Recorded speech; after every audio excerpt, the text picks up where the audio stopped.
And good afternoon, everyone. Welcome to Tilson Live, another installment. We are excited to join you today. We got Dawn Dantzler, as always, Director of Marketing for Tilson Homes, who put this whole thing together. Hello, Dawn.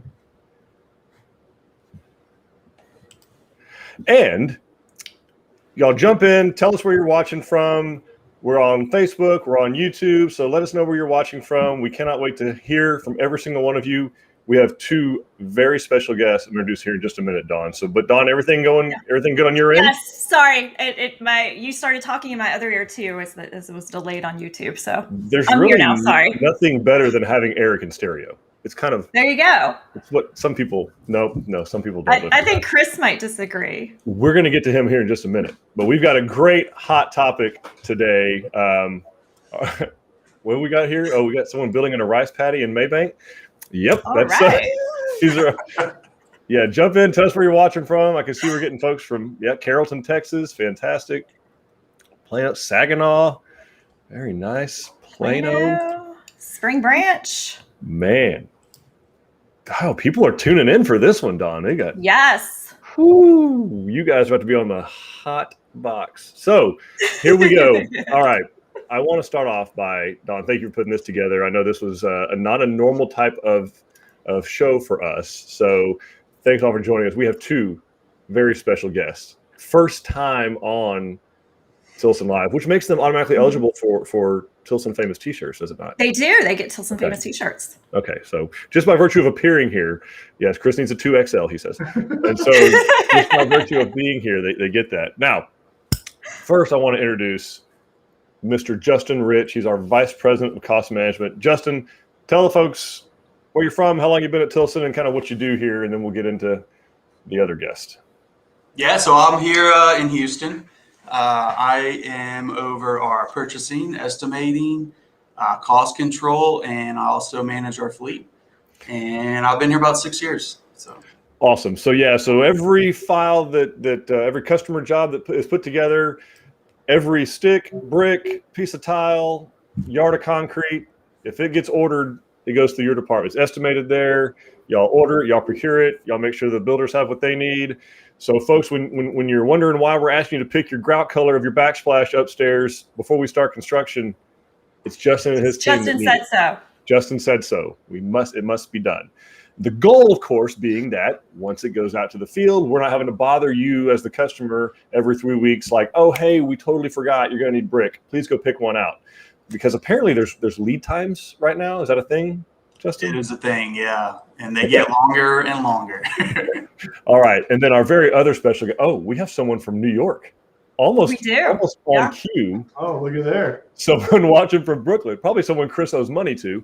All right. Our other guest, Mr. Chris Alarid. Yes, we are related. We're not the Smiths.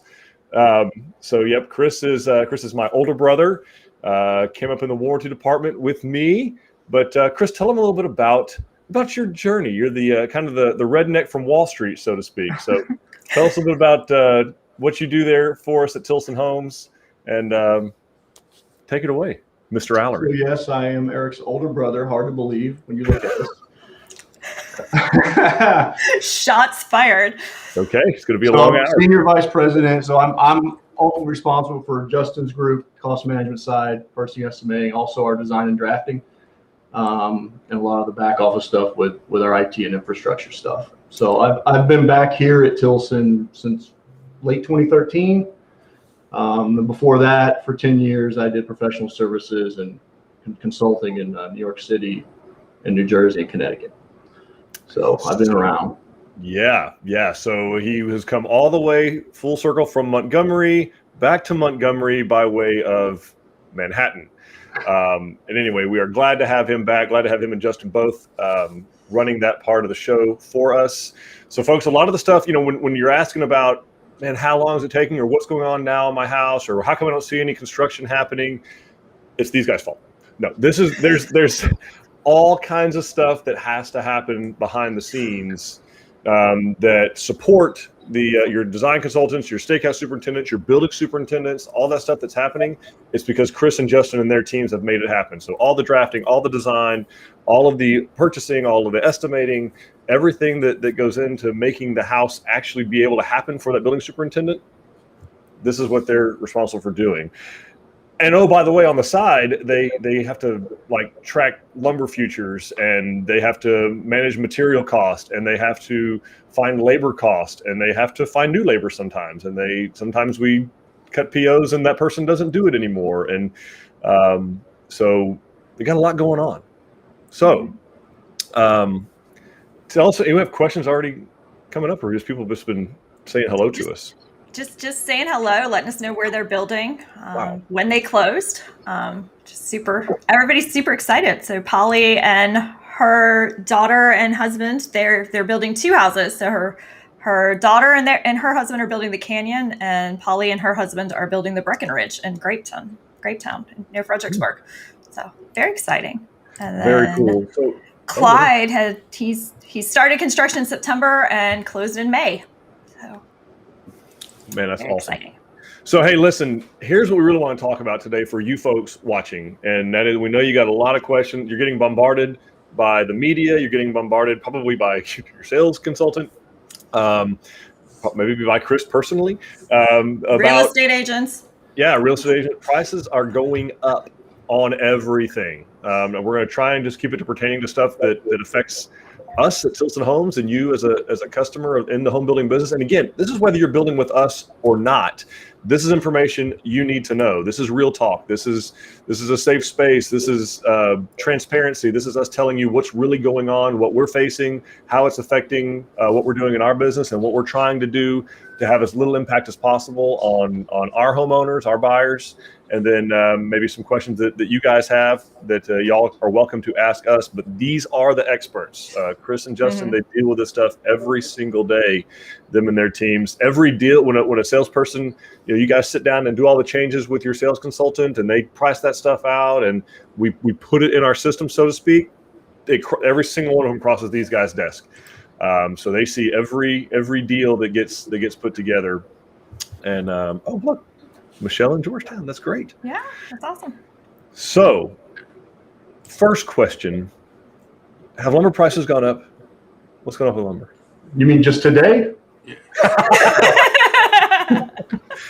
Yeah. So, what do you guys really see? What has gone on? When did it start? I did a lot of prep because these guys, Don, they're like off the chart smart. So I did not want to get caught off. I've got notes. Yeah, I hope those are notes and not questions. No, these are not questions. These are notes.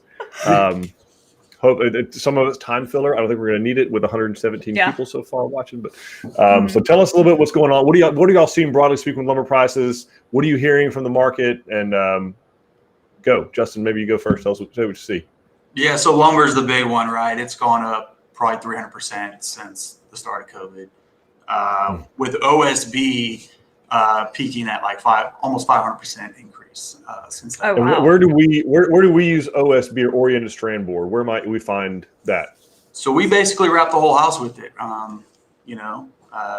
It is sheathing that we use for structural purposes, and it's wrapped on the entire exterior of the house. And Tech Shield is a roof decking, and it's on your roof, and it's a form of OSB, so to speak. Gotcha. Okay. Well, yeah. So that's a thing. That's the big one. What else have we seen? So that's the one everybody pays attention to, right? Because that gets the most press. Because this is the picture on that one. Yeah, that is accurate. So yeah, Don put together some of these for us. Obviously, hit a record in April for the 3rd consecutive month. It peaked in what we thought was kind of November-ish. October of 2020. Is that about right, guys? Yeah, and you get into the seasonal slow, but then it spiked back up. Right. So it's actually higher than that now. With a vengeance. Yeah. Yeah. Now it's actually kind of up in here. And yeah, we've got other macroeconomic things going on. The current administration is talking about putting a higher tariff on Canadian lumber, so that makes it even more expensive to import that stuff. Evidently, there's an insect problem up there we may or may not get into today. That Chris and Justin researched. Guys were literally in the weeds. But so why don't we just build stuff with steel, guys? Why don't we just change the whole thing? Let's turn it upside down and build with steel. There you see why. It's really no different. Man. And we obviously have steel in all the houses anyway, between the foundation cables and your lintels and everything else that goes into the structure wise. It's just another commodity that's up on the house itself. Yeah, and again, this kind of goes into, guys, of we're seeing and hearing about lumber because it's kind of the banner bearer, but everything is up. So I have another one here. So the other thing with steel is if you got all your framers that you have to retrain, and you know they're used to using wood and all the tools that go with building a house out of wood, and just it's just 180 change. And why can't we just go get new framers? Well, we'd like to do that right now just with wood. We would love that. Labor is another universal issue, right? Not just across the board. As the demand for new construction goes up, the labor market doesn't always keep up, and we're in one of those issues right now, labor base wise. Our guys do a really good job of finding new labor, but obviously find new labor, you want them to build it the way you want to, so there's some training involved. You just don't want to go turn them loose on a job. You want to train them, make sure they do it the way you do it, use your details, frame your methods. And so that takes time. Yeah. So folks, what that means to you is if you want the home to look like the beautiful pictures that Dawn has put on our website and on our social media, the model homes that you've toured, for us to get as close to that as possible, what Chris is saying is, you can't just go out there willy-nilly and hire whatever framer you want. Like, there has to be a certain skill set, and then you have to make them, that lamb's leg has to look like this. These details, we have probably almost 11 pages of just cornice details and other kinds of details in every single one of our plans. So yeah, and then not to leave out drywall, but it's gone up too. Yeah, and then. Dawn, so what are we looking at here? Explain this to folks real quick. So this is everything that goes into building a home other than fuel and energy cost and food. I don't really know why that was in there, but I pulled all of these. Yeah, we do want them to eat. Usually we don't write that into your contract, but hey, they called out that they took that out. So this is just the overall index of all prices, everything put together, just to show that it's everything. It's not just lumber. And we do get a lot of questions about, are prices going to go down? And one thing this shows you is that really everything all in doesn't really go down.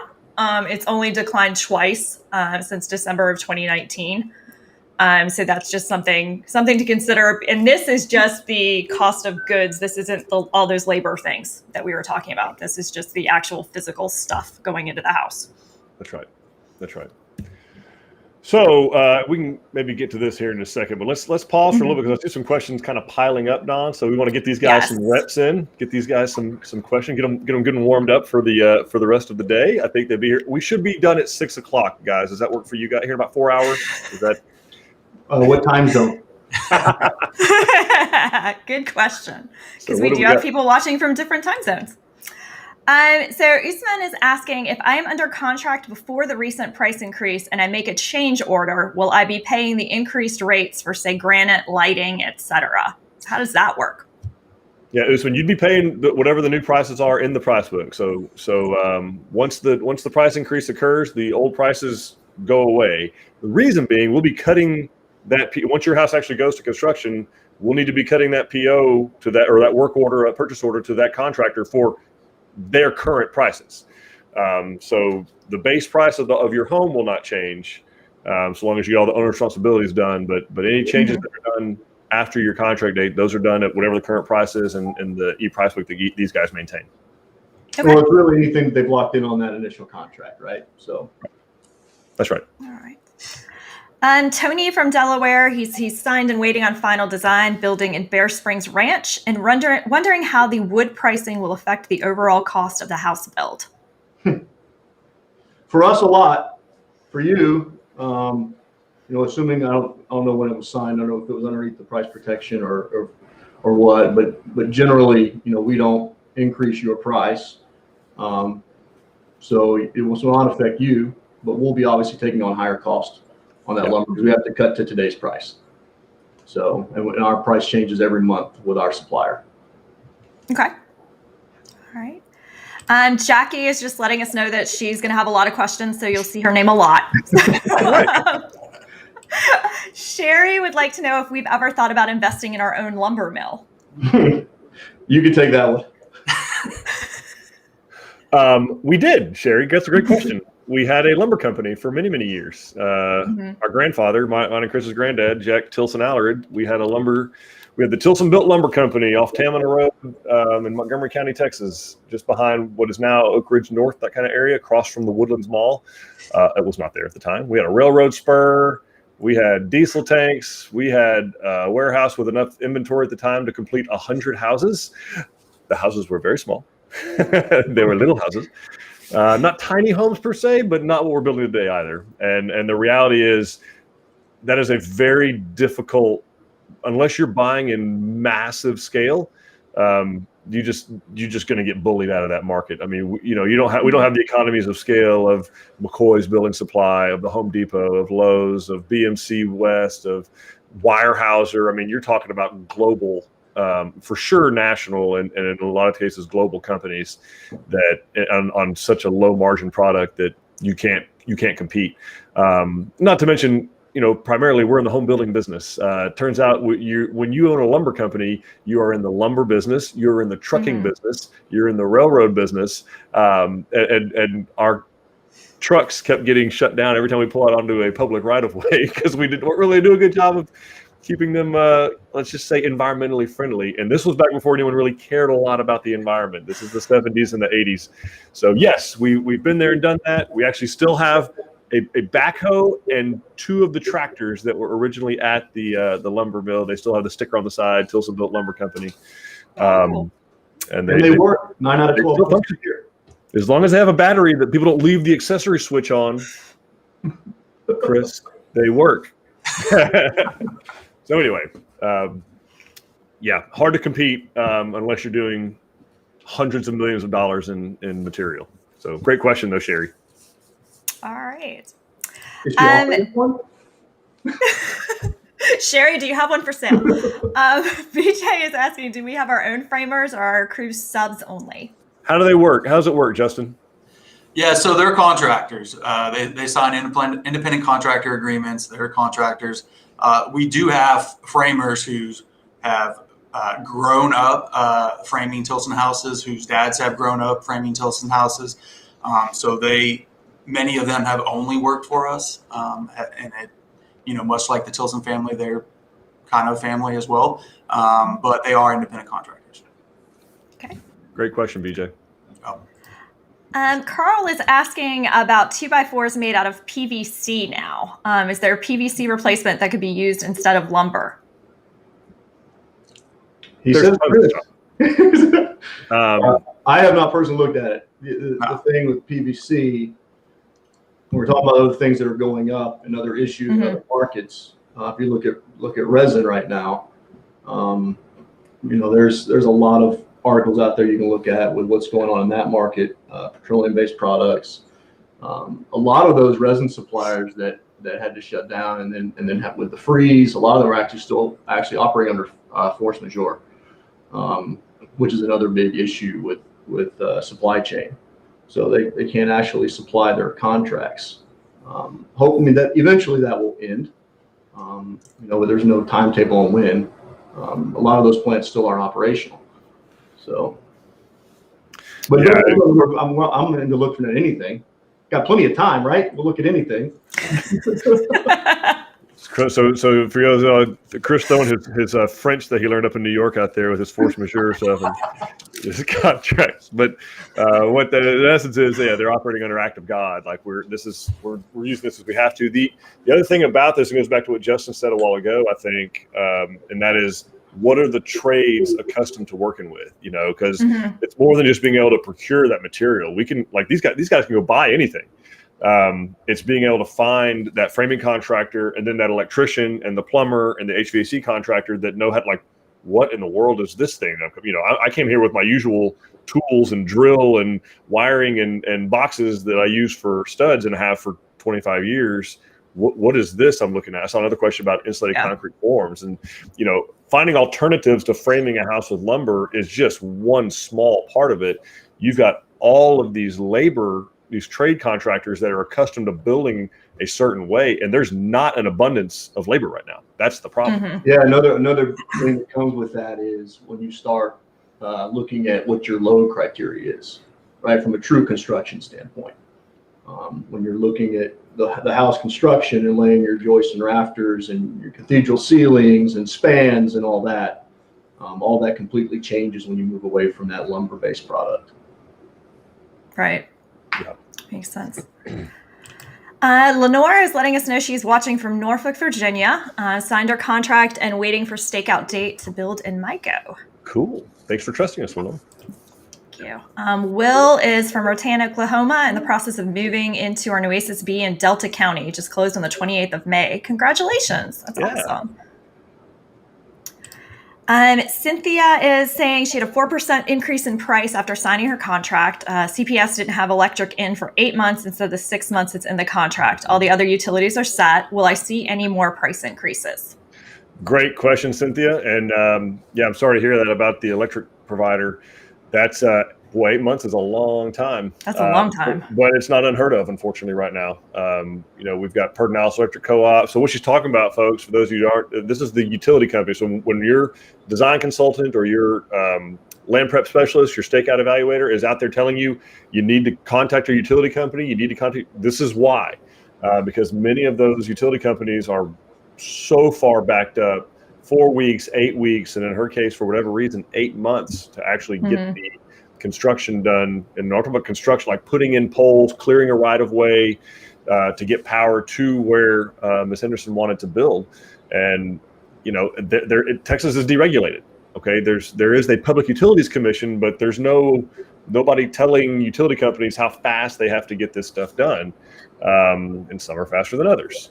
So the answer to your question is, I don't know. So I don't know exactly where you are in the process. If that was the only thing that we're waiting on, then probably not.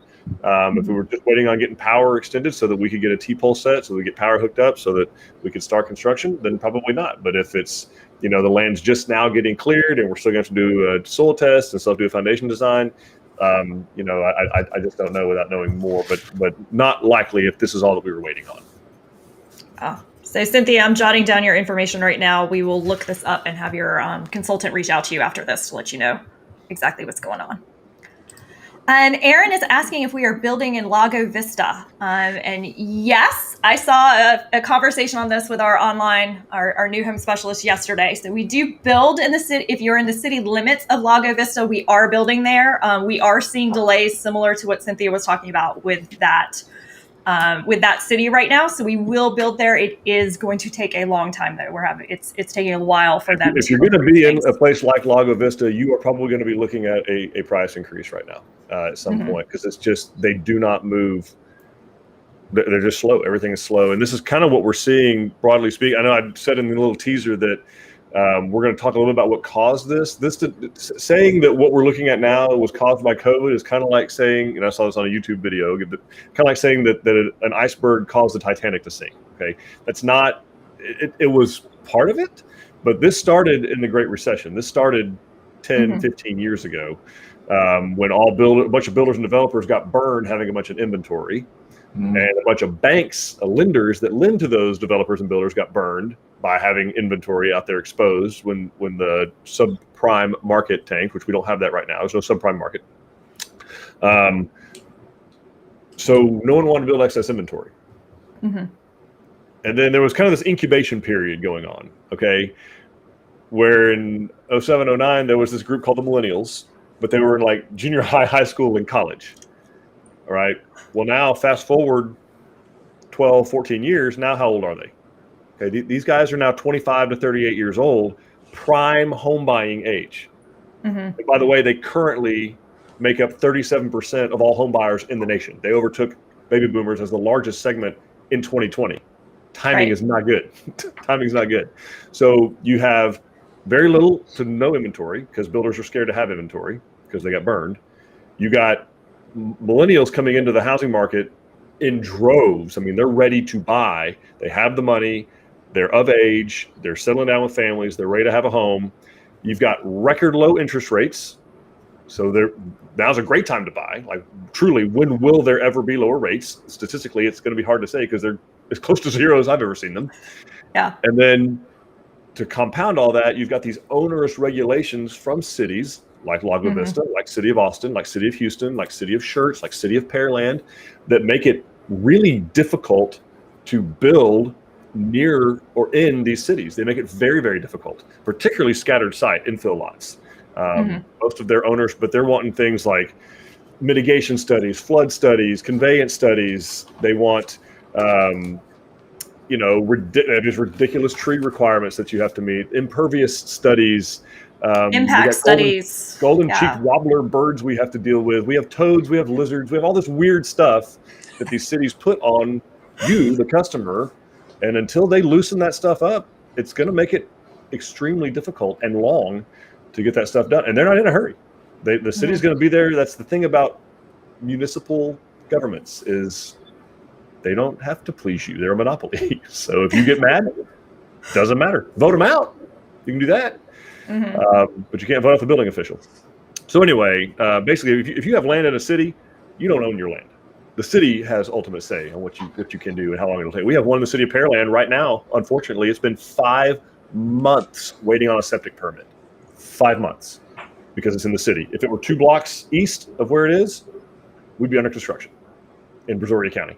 It's ridiculous. So, it takes 2 to 3 years for a developer to get a plot of land through a city's entitlement process. So like your engineering studies, parking, roads, drainage, planning and zoning, public works.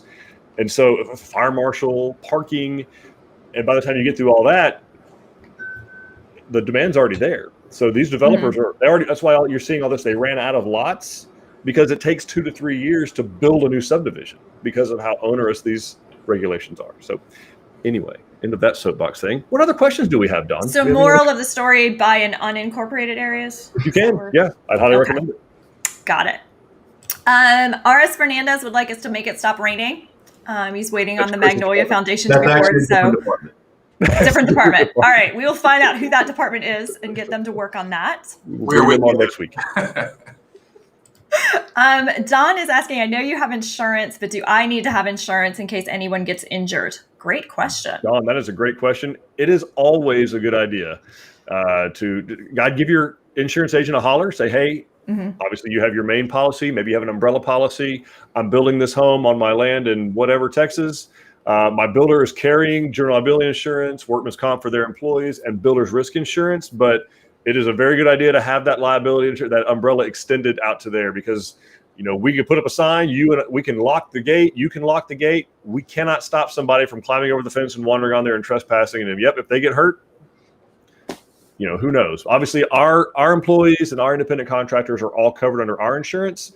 But anybody that you bring out there, you bring friends, family, whoever to go tour the house or something like that, and they get hurt, fall off in the ditch or something like that, or that would be on you in Texas. So I would just call your insurance agent. It's probably very cheap, if anything, to add it. You just want to mention it, declare it. Great question.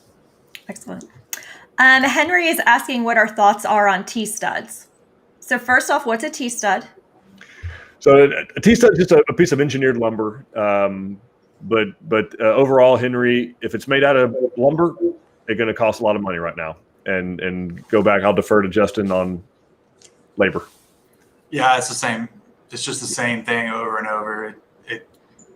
It's a new product or a newer product and not as familiar to work with. And at the end of the day, it's lumber. So now I'll say they're great insulators. I mean, it's a good product. There's nothing wrong with it. It's just there's not a lot of people who know how to work with it, broadly speaking.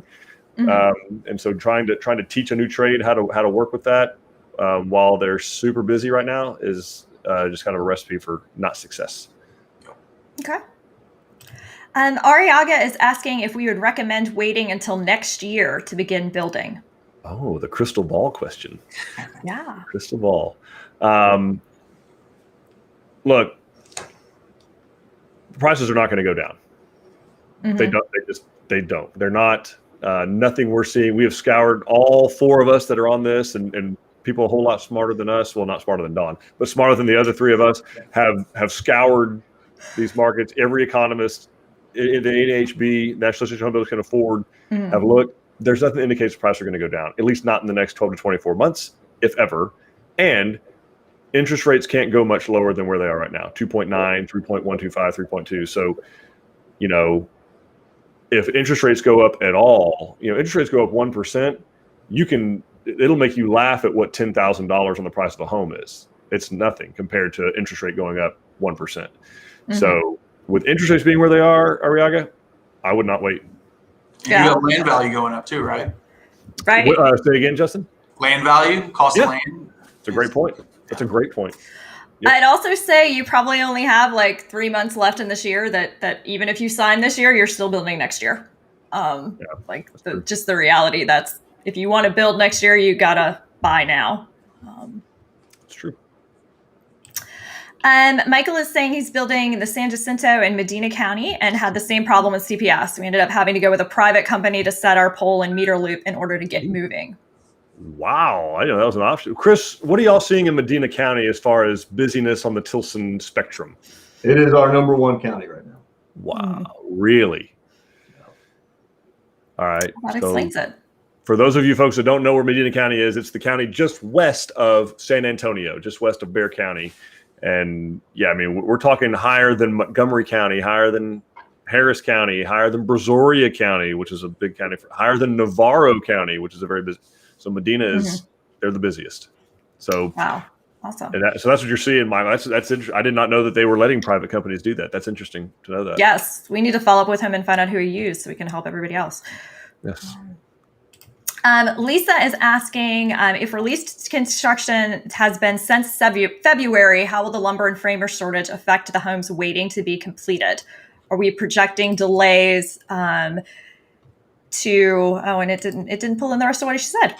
Are we projecting any delays to things that I guess that are already under contract or going? So there are some, Lisa, but a lot of those, if it's been since February, those contracts are already in place, and the good news is you're already well in line.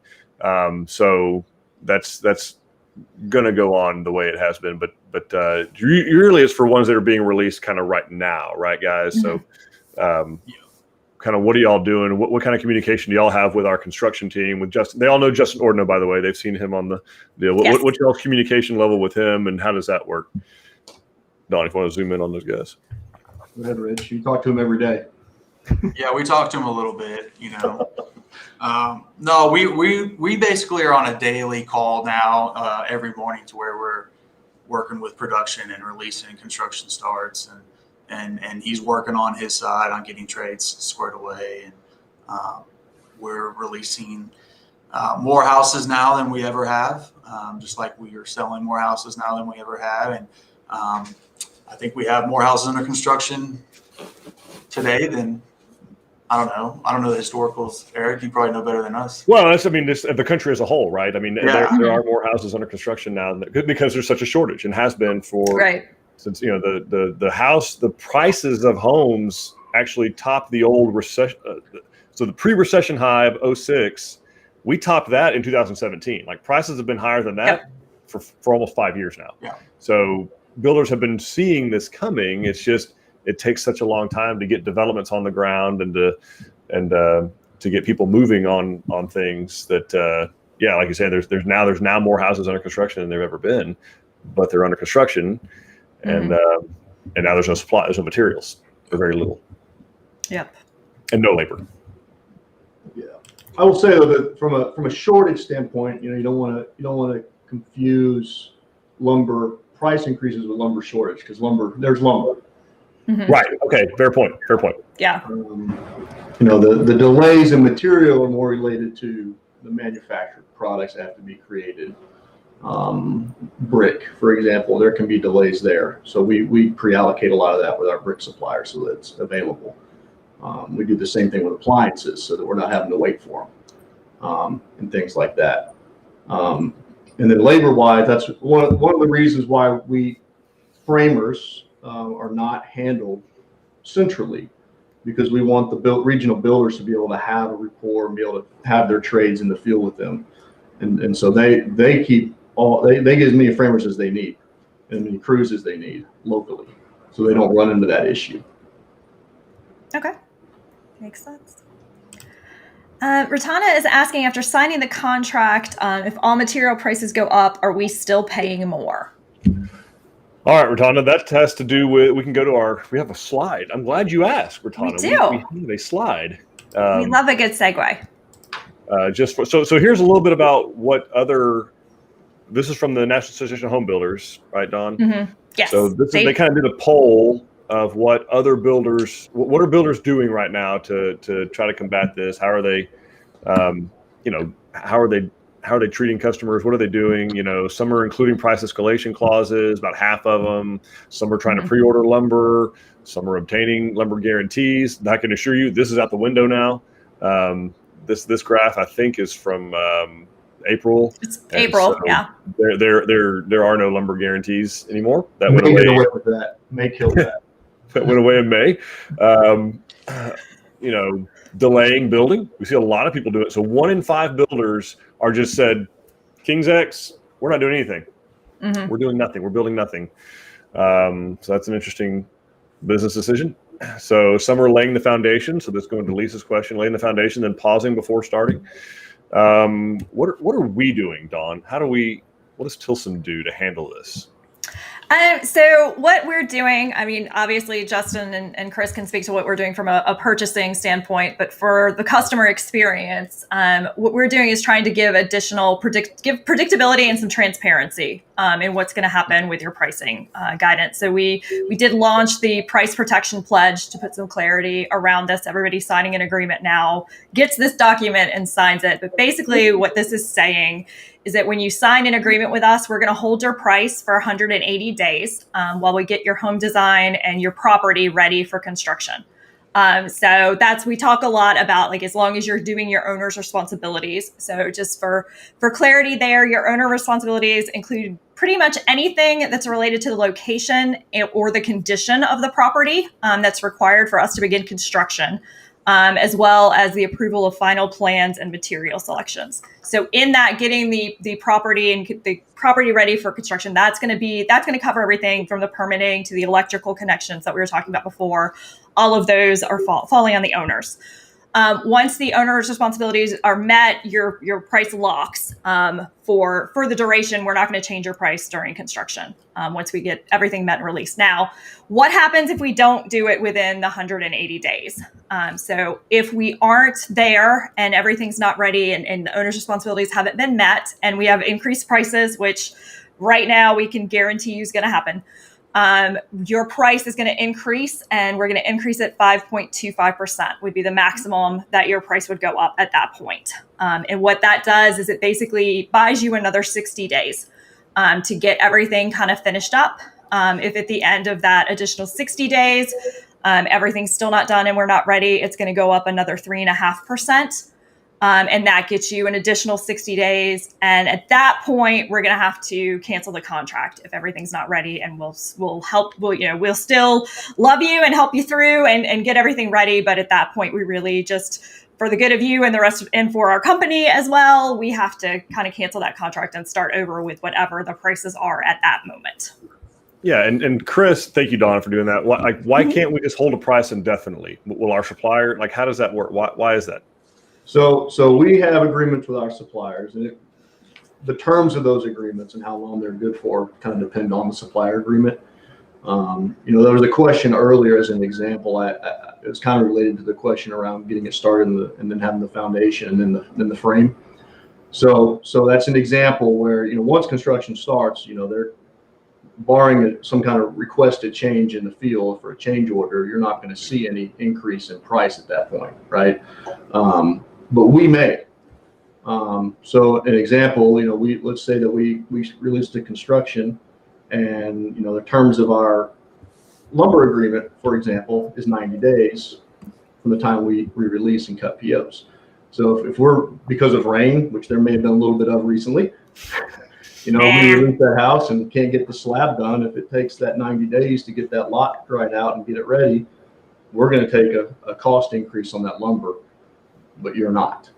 And so that's an example. And so, in the past, we've tried to keep our increases to a quarterly so that they're more predictable. And it gives you a little bit more time to kind of go through what you want to do and get it lined out and make sure you have exactly what you want, which we still want that to be the case. But with the drastic change over the last 16, 18 months of pricing, it's been very hard to keep it at a quarterly basis.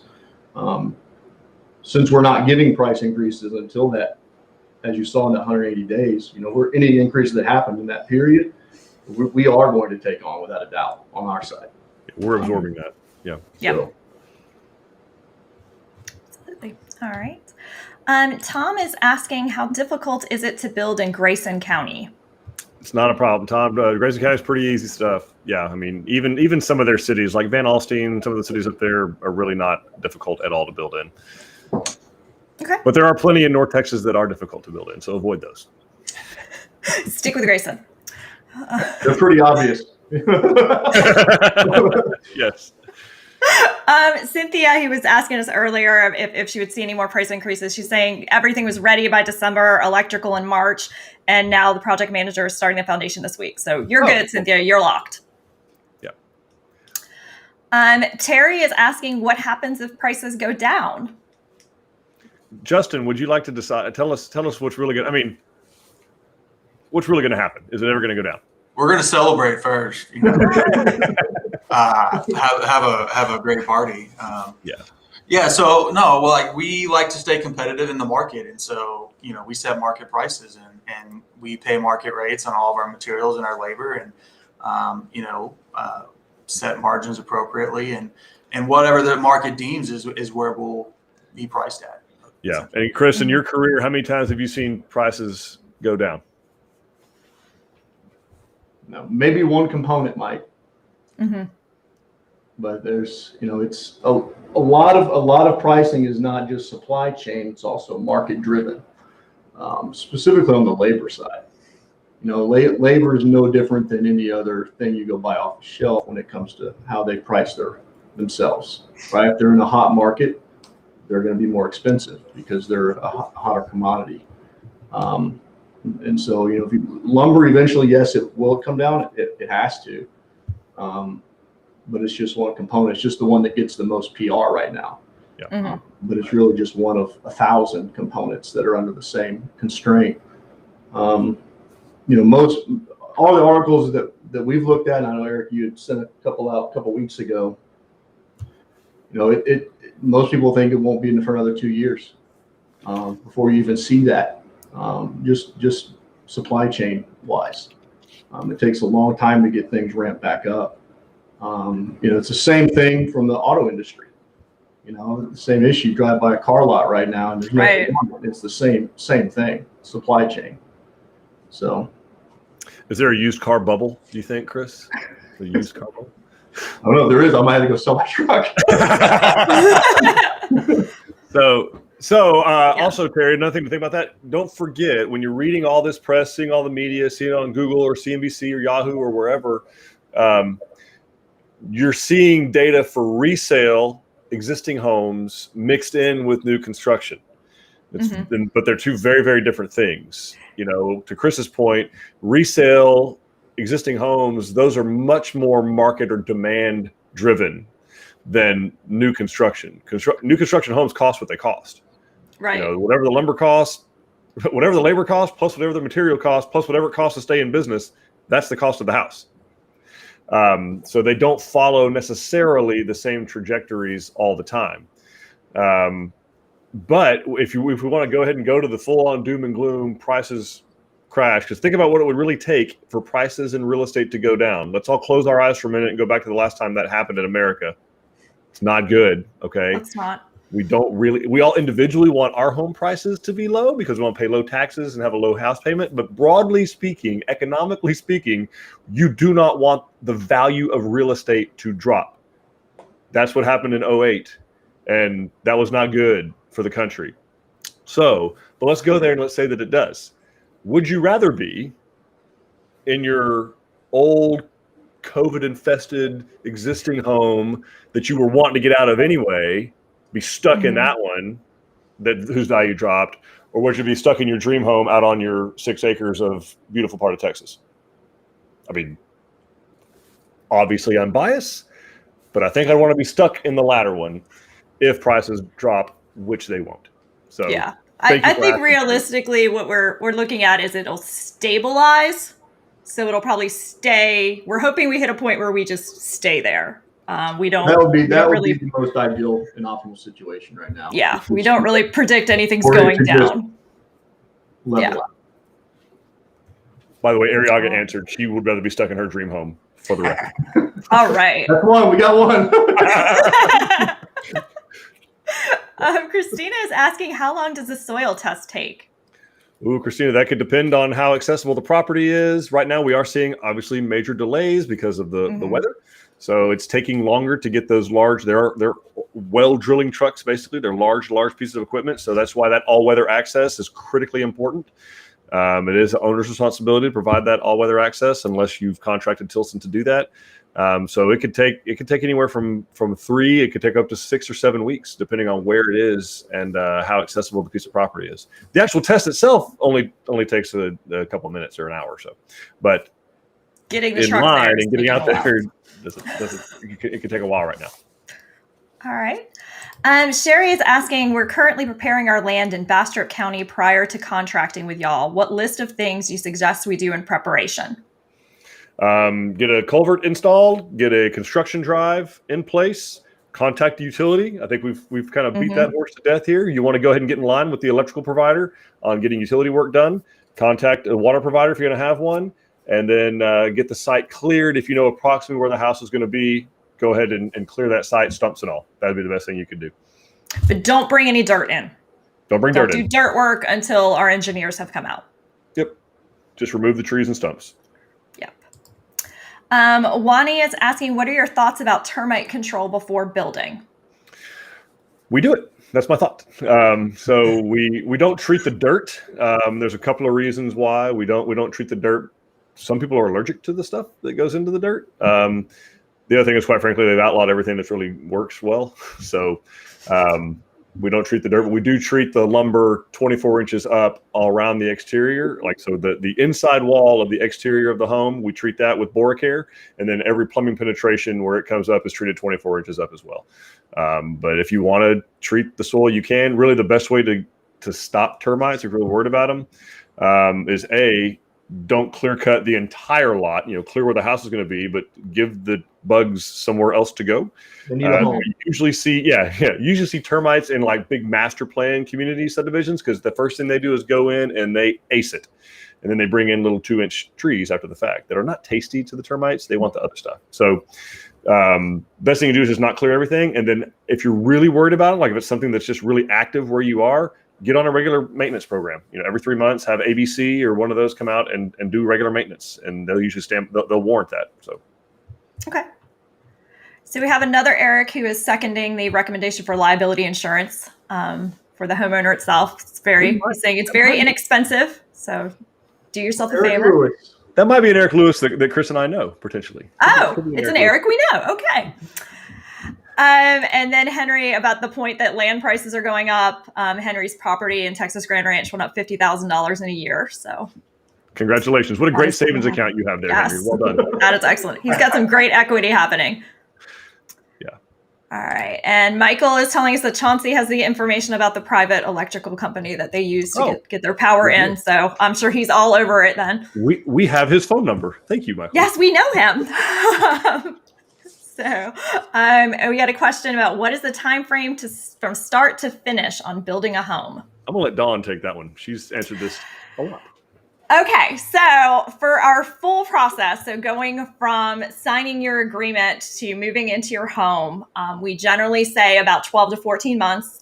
Like we've been talking, for all the reasons we've been talking about on this, we are seeing that expand just because of there's some extra time in the upfront work, and there will be some delays along the way. So looking at probably closer to 16 in some areas now. So your design consultants will be able to tell you where that is. And that includes all of the upfront time plus the construction. So we're going to spend we'd like for it to be 180 days. Like we talked about, getting your plans prepared, picking out all of your color options, getting your property ready for build.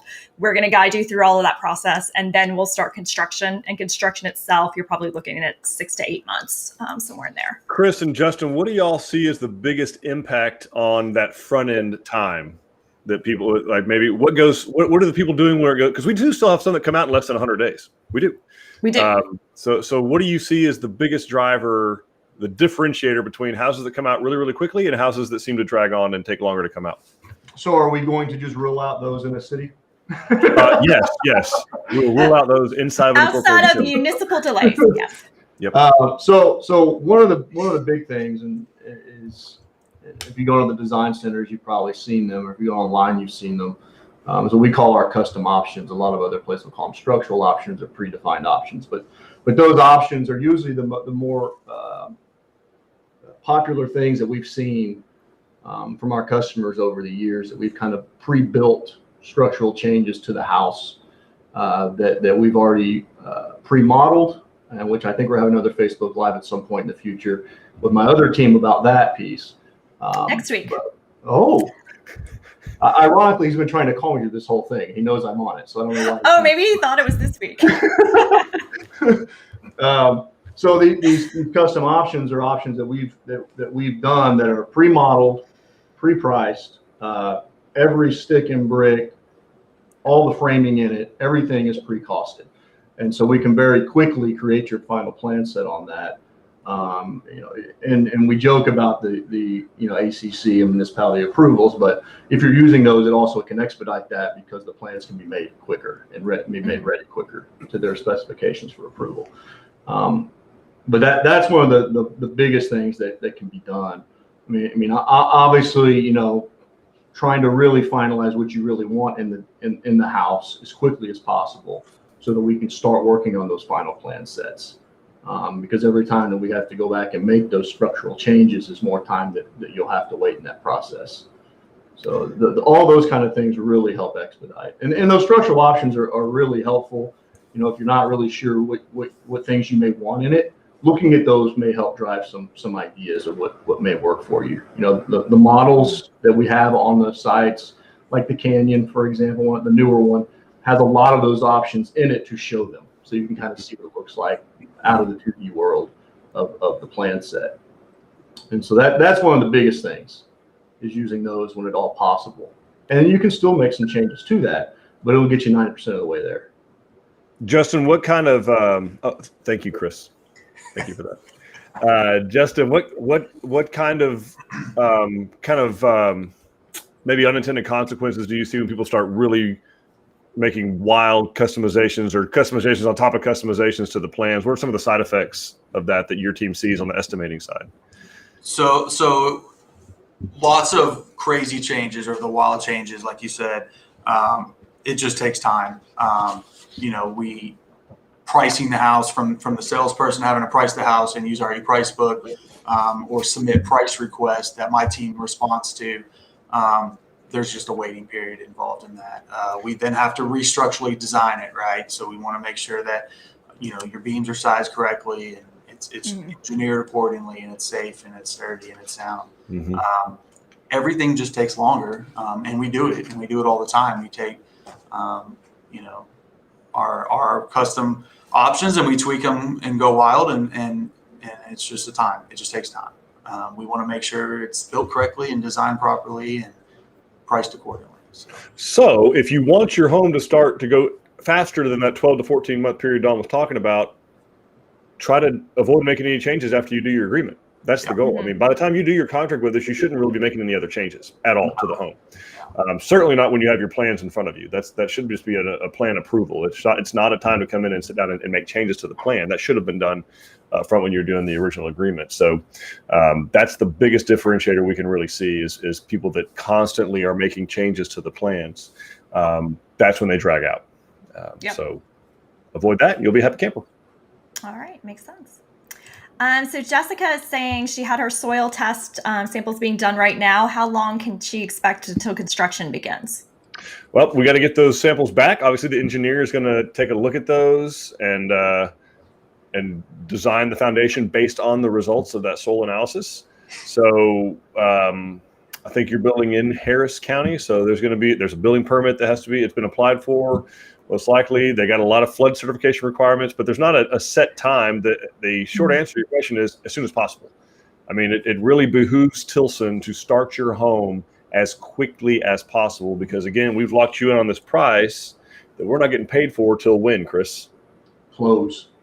Till the house is completely finished. That's right. So the sooner the better. I mean, most likely it'll be a couple months after that, but it could be weeks. Could be weeks. All right. Usman is asking, when should your land be cleared for construction? Should I wait till I meet with a Tilson superintendent for stakeout? Also, will soil testing for the foundation get affected if I uproot trees in the area where I plan to put the house? Nope. The only time the soil test will be affected like that is if you've come out and put dirt, Usman. So no, if you know approximately where your house is going to be, you need to clear it right now. Ideally, before we come out there and do the stakeout, the site is cleared where you want the home to be. If you've got a few trees that are in question, you got an 80-year-old live oak, like let's leave it alone till we come out there and take a look. Maybe we can move the house. Maybe Justin could design a room that goes around the tree or something like that. It's pretty creative. Chris says negative. But I mean, no, you don't need to wait for us to clear your property. It'd be better off to go ahead and get it cleared. Particularly if you have a weather window, you can do that. I would do it. So no, the only time we don't want you to don't bring any soil out and build a pad or level the site or anything like that. That will affect the soil test, but not clearing the lot. Great question. The engineers do not like mystery soil. They don't like it when things don't seem like they make sense. So that's why we keep saying don't bring in any dirt. Yeah. Engineers get really, really twitchy when things don't make sense. So. All right. BJ is asking, what are the alternatives we could use to replace the OSB? Prices have most certainly increased on everything. What's the next best thing that you would use the replacement to OSB? Justin, what do you think, buddy? We've done T-ply in the past, blue foam board. OSB is just a better product. Yeah. It's just, we've experimented. We've tried it all. You see a bunch of different products out there on various different houses, and OSB is solid and sound. So yeah, and it's available. Yep. It's available. Yeah. And I think T-ply is almost as much as OSB right now. So yeah, it's pretty high. So Terry is asking if during their 180-day time period, we have a lot of rain and it doesn't allow them to get their land ready. Unfortunately, Terry, that's just part of it. We can't control the rain just like you can't. So our suppliers are not going to hold their prices just because it's raining. And that's one of those things. That's the French Chris was speaking earlier, that force majeure, that the world must go on, unfortunately. And so, yeah, I know that's probably not the answer that everybody wants to hear or is comfortable, but that's reality, is that does not come off the 180-day or doesn't get added to the 180-day time frame guarantee. So, yep. Sherry is asking if we will do stucco if desired. Yes. Rebecca's asking about Grimes County. She's heard that they don't even do building permits. Eric's new home. Are they easy to work with? We love Grimes County. And you're right. They do not require a building permit at present. They do have a septic permit though, Rebecca. So it's not a complete free-for-all out there. It's not the total wild west, but yeah, Grimes County is wonderful to work with. You can actually still walk in without a mask to the county courthouse, to the permitting department, have a conversation with a person who actually lives nearby there and cares about you. So 2 thumbs up to Grimes County. Good people. Awesome. Carrie and Andy are asking, when was our last build in Mystic Shores and Spring Branch at Canyon Lake? I don't know when the last one was, but we've built dozens of homes in Mystic Shores. All right. Tanya is asking, what about getting the results from the soil test? How long does that take? So the cool thing about the way our engineers do it is they don't actually wait for the 40-page or 8-page or whatever it is PDF from the soil report itself. So our MLA Labs is who we currently use, and MLAW Engineering, they are basically in the same office. And so as the tests are being performed on the soil, the engineer can kind of go peer over their shoulder, sometimes electronically, like looking at data, and say, okay, this is what we're dealing with. Now I can go back while you're finishing up the formal report with the stamps and the page lettering and all that kind of good stuff, and start actually designing the foundation. So they actually don't wait for the results to be done, but the actual design of the foundation can take probably 2 or 3 weeks. And then it has to go back about 3 weeks or so. About 3 weeks, but then some of them have to go out for bid to a contractor. Is that right? Correct. Yeah. So, what percentage go out for bid? About how long does that take? Bids take probably about a week or two if we have to get it out for bid, and that's just if you have a substantial out of level on your lot. Okay, cool. Okay. Just so we can try to get a good price. That's great. Jesse's asking if there's any chance that we would make a deal with her to move the Canyon model to her property. She doesn't want to wait for us to build her one, so could she just buy ours? What are your thoughts on the Marion? Perhaps we can make a deal. That's the Canyon's next door neighbor. Yeah, she might have to fight my wife first on the Canyon. Yeah, we like the Canyon, so we're kind of attached, and it took us a long time to get that one permitted to build. But yeah, Jake Paul can get on TV. We can get whoever on TV. We can make this happen. Eduardo is asking about septic tanks. Do we need to have it installed before construction starts? I would not have it installed before construction starts, no. It definitely is going to be permitted, but we'd actually prefer you not install it till basically we're done with the outside of the home. So when we're done with either the brick or stone, whatever kind of masonry we're doing on the outside, that's what. And the biggest reason is we don't want to damage it. So we don't want to drive a heavy piece of equipment or one of the forklifts that's carrying the if we are able to find brick, one of the forklifts is carrying the pallet, the cubes of brick around and damage it. So no, it can go in after the exterior of the home is finished, but it does need to go in as soon as your building superintendent says how to put the septic in. Yep. Alicia is asking, does Tilson come out and look at the land before the owner does the preparation for it to be built on? We do not. Well, we come out once you are under contract with us before we do any kind of soil testing or anything like that. But the owner doesn't have to wait for us to come look at it to start doing any kind of site clearing. So we don't have to come out and look at it first. No, Alicia. Okay. Deborah is saying she and her husband are building in Nottingham with the alt kitchen and added powder room. Framers and roofers have been amazing dealing with all this rain. Gabe has been out there constantly checking in on everything. She loves our videos and comparing them on the progress on her house. So thank you for watching, Deborah. That's amazing. Good job, Gabe. Yeah, man. Yeah, good job, Gabe. Joss is asking if there's an approximate completion date with the loan company for the home for closing, and if there's a delay, which is sure to happen with crazy weather and the home isn't ready at that time, what happens then? So what happens when we're closing on our mortgage? Okay, so it doesn't close. So I'm trying to think of the things that would delay that. I guess maybe if maybe the final grade can't get done, or maybe the driveway can't go in, or something like that.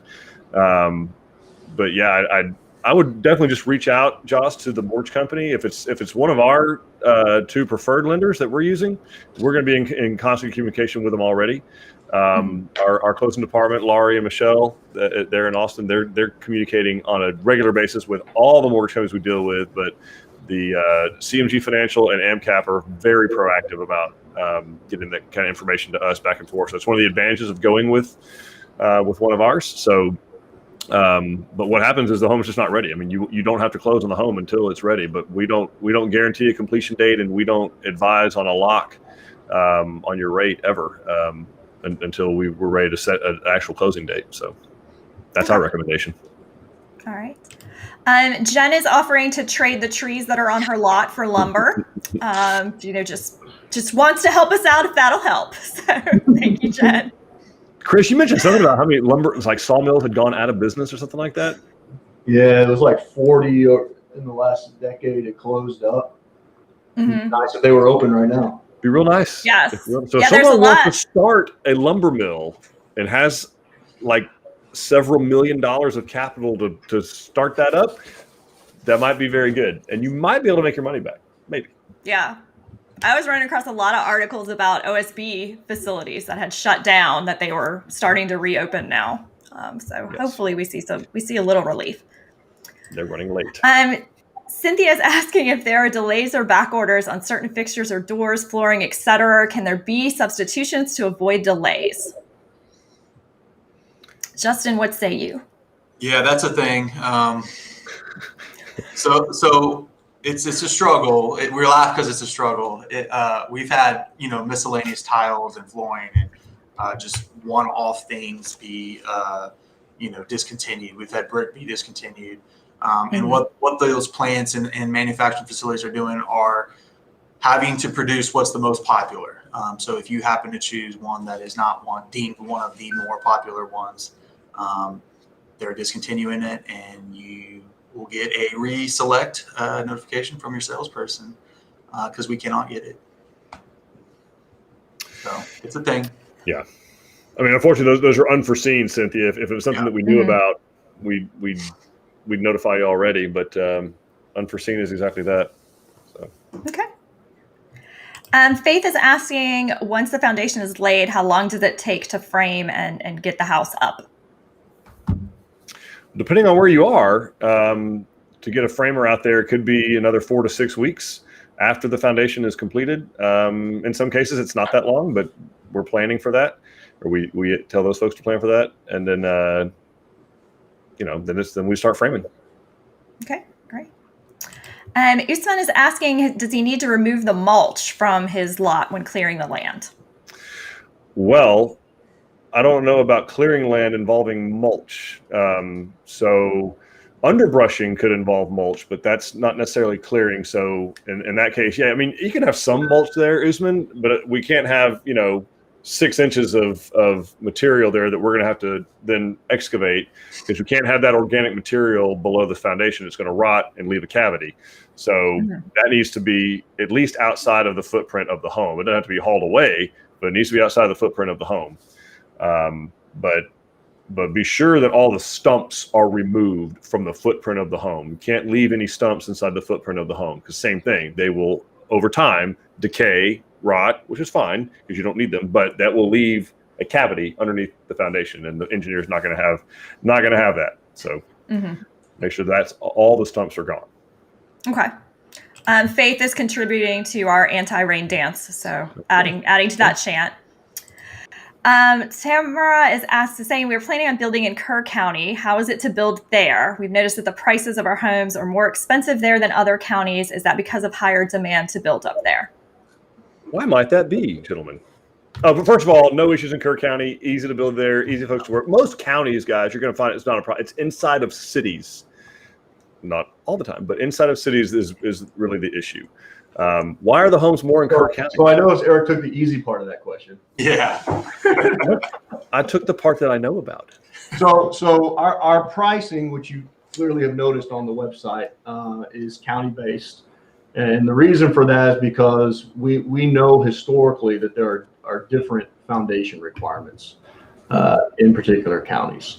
So when you're looking at the base price of the house on the website in like a Kerr County versus a Blanco or any other counties out there, Medina, when you talk to your sales consultant, they can give you more details on what is that tolerance for that county. Counties out that way west of the San Antonio area are going to be the 24-inch shadow level built into that price, which some of the other ones don't, which is what a big piece of that difference is. We also take into account the beam widths and depths that are required, for the soil, known soil in that area. Is there rock there? Things like that. So all these kind of things kind of play into that base price of that house. The other thing that plays, and I don't have it in front of me, so I don't think Kerr County falls in that category, but we also have climate zones within that come through the state. And so Kerr County, is it a climate zone 3? Yep. Climate zone 3. Kerr County's climate zone 3, which is really a 3 air change per hour requirement in that county. because of where it's at. So that means that is going to have spray foam in it as part of that price, which other counties along the Gulf Coast will not have. Well, so Medina that you mentioned is climate zone 2. So you're looking at a fiberglass versus a spray foam house. Yeah. And then the other piece, the other debt difference is made up of labor cost. So hopefully that answers it. All right. So Beverly is asking if we have other plans that are not shown on the website. We're wanting a wider one-story home than the plans offered. Nope. What you see on the website is our portfolio. So, kind of let us know, Beverly, what you're trying to accomplish as far as wider. Like, I don't know, the Preston's pretty wide. Having lived in one, it was almost 100 feet by the time I put a garage on the end of it. So I'm not sure how much wider you want to get than that. But let us know, let your consultant know what you're trying to do. But no, we don't have a secret. We're not like McDonald's or Starbucks with a secret menu. There's no secret menu. Regardless of what your sales consultant might tell you, there's not a secret menu. All right, makes sense. Tamara's saying we're planning on she asked that. I gotta do that again. I gotta answer this. We did it. Christina's asking about our experience building in Caldwell County. Yeah, Caldwell County is not a problem. It's good. If you're out of a floodplain, you're not going to have any issues. It's going to be easy. Okay. Sherry's asking how wide should the road be into the building site area for equipment to get in? 16 feet. The gate for sure needs to be a 16-foot wide gate, bigger than that if possible. But then the road itself can be 10 or 12 feet wide. Okay, but the gate, any kind of gates we have to go through, need to be 16 feet. Okay. Alicia's saying we know that we need to have dirt brought in on our land. So do we set that up, or is it something that Tilson does?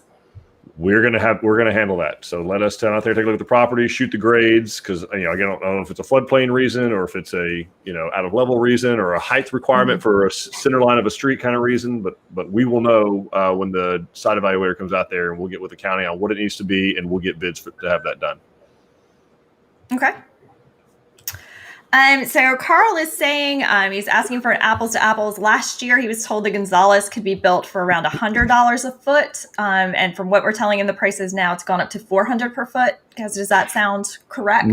No, Carl. So we're talking about lumber that has gone up 400 or 300%, not the entire house. So I don't do per square foot, never have. So I'm not sure where we got the $100 square foot range. I can tell you today the Gonzales starts at about 240,000. That's all I can tell. I don't know exactly where you're building, so it's going to vary. But it starts around 240. I don't know what it was a year ago. I really don't. These guys might be able to look it up. I have no idea what it was. Okay. So no, it's not. Less. Beg your pardon? It was less than it was less. Yeah, it was less. It wasn't a fourth, but it was less. All right. You're probably talking 20 to 30%, depending on where, is what the price has gone up in the last year overall. So if a house was $200,000 a year ago, it's $240 today, $250, something like that. All right. Carl is saying he's in Navarro. It's going to be pretty close. Yeah. So I will I have the very close. That one, I think I was on Caldwell County because of the last answer. So Navarro, you'd be 248. So I was pretty close. You were good. And that's today. Okay. Today is June 8th, 2021. Means nothing after today. Okay. So it could be higher the day that when we sign off. That's up to Chris and Justin. Yeah. So be nice to them. We're good bad guys.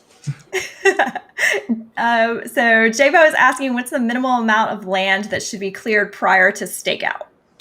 Minimum needs to be 10 feet bigger than your house all the way around. Ideally be 20. So whatever size your house is, if your house is 40 by 50, then 50 by 60 is the minimum I would clear. Probably more than that. Okay. Darren is asking, what about building in an ETJ in Georgetown, Texas? Is it just as difficult as being in the city limits? Yep, sure is. The ETJs, guys. So ETJ means extraterritorial jurisdiction, which is, long story short, it's going to be part of the city real soon. The city has already put out a formal plan to the county to say we're annexing this in the not so distant future. And so they're typically going to hold you to a lot of the same requirements and standards to the city. And quite frankly, we find that they get very confusing to the people who even work at the city. That's kind of a duckbill platypus. They don't know what to do with it in some cases. Not necessarily true of Georgetown, but other cities, it's confusing to them. But yeah, the ETJ is every bit as challenging as inside of a city. Okay. But not insurmountable. We can overcome it. Yeah. And Mike is asking if we build in Comanche Trace and Kerrville.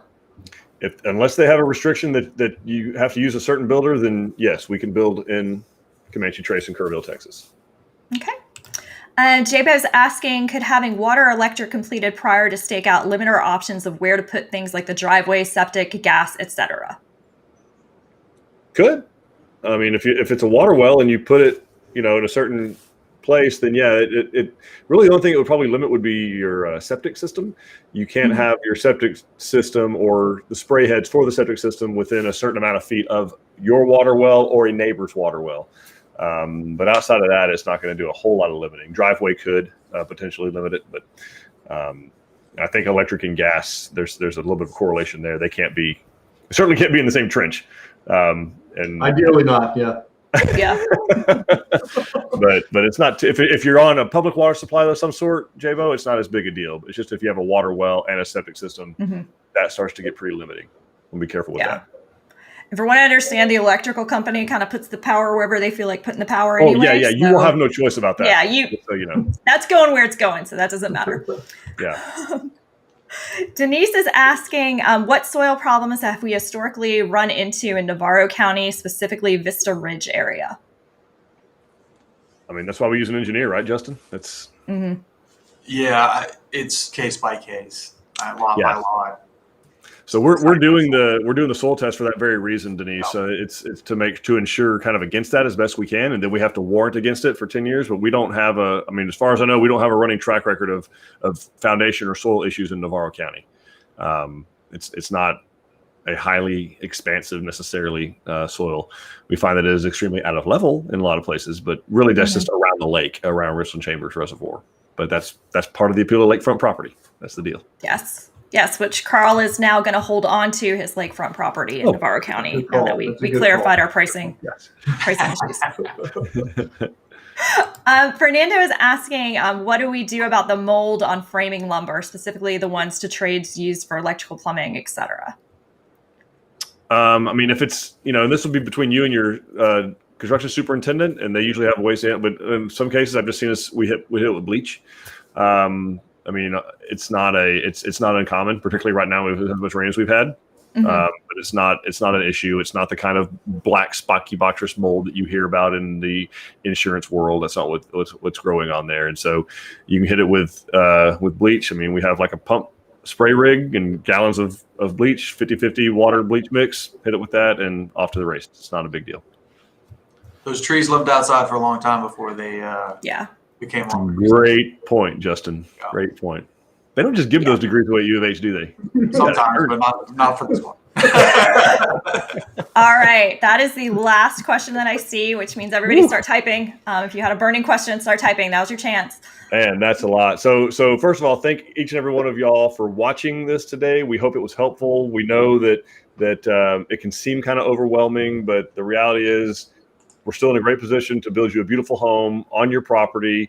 This is still a magnificent time to do that because rates are incredibly low.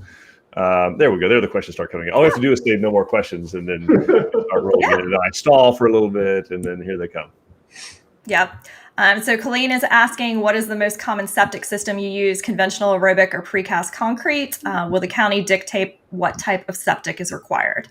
So precast concrete could be either one of those. They could be conventional or aerobic. And aerobic we see widely used more than anything else. Conventional can still be done. Don't let anybody tell you that it's illegal to do. It's not. But it's very, very difficult. The state of Texas, the Texas Commission on Environmental Quality, TCEQ, has guidelines. So really, yes, the county is going to dictate it, but actually your soil dictates it. The type of soil that you have, how well it percolates. So how coffee percolates through a filter. They measure the exact same thing with how moisture can percolate through your soil. This is what percolate. This is sign language for percolate, by the way. You probably learned that. I don't know that there's actual sign language, but that's they're going to. And now, by the way, is a great time to get a perk test done because it's really, really wet, and you want your septic to work all year round, no matter how wet it is. So, but you're most likely, I mean, probably over 90% of the septic systems that we're involved in are aerobic septic systems. There's very, very few places that you can still do a conventional system, not because it's been outlawed, but just because of the requirements that the state has placed on how much sand there has to be. You can always excavate material and bring bank sand in from the outside to do it, but it becomes cost prohibitive. Why do that? Just do aerobic system, be done with it. So Thank you, Justin and Chris, for joining us.